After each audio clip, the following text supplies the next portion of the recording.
Ayan po mga ka-Roger TV, naipagtatali ko na po ang aking mga okra. Ganda na mga may bunga na Tinumba naman ng bagyo. Tapos po aking mga sitaw, okay yan to, makaka-recover naman yung mga yan. Yan po sitaw ko.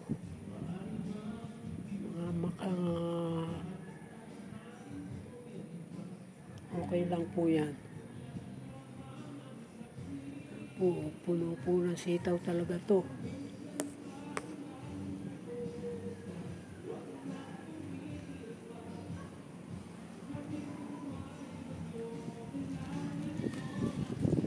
Salamat po naman sa ating Panginoon. At ganyan lang po ang nangyari. Medyo po talaga ang ating Panginoon po ay mas higit nakakaalam ng ating pong mga tayo sa buhay. Alam po nila yung mga masasama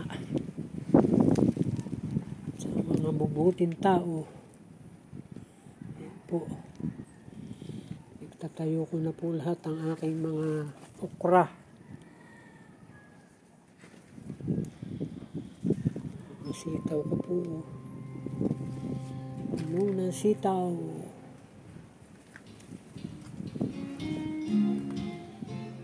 Sinimitan ko po pati. Nauna po ang okra. Pero hindi po sagabal ng okra. Kaya ang aking mga sitaw ay gaganda po yan.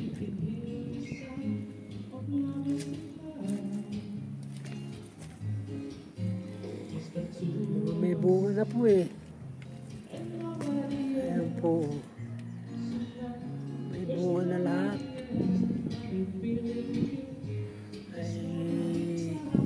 Natumba nga ng bagyo. Tatayo ko, tatalian ko.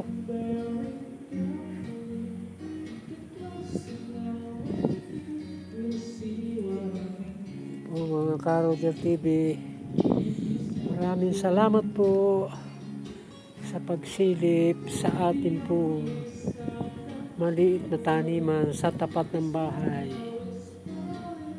Itong mga kamatis ko, yan lang po halos ang bumunga. Yung mga hindi ko na binunot na galing sa pundaan, siya lang po ang bumunga. Yan po, maraming salamat po. Bye-bye po, pakasupport lang po. Roger TV, halamanero sa inyo. Bye-bye po.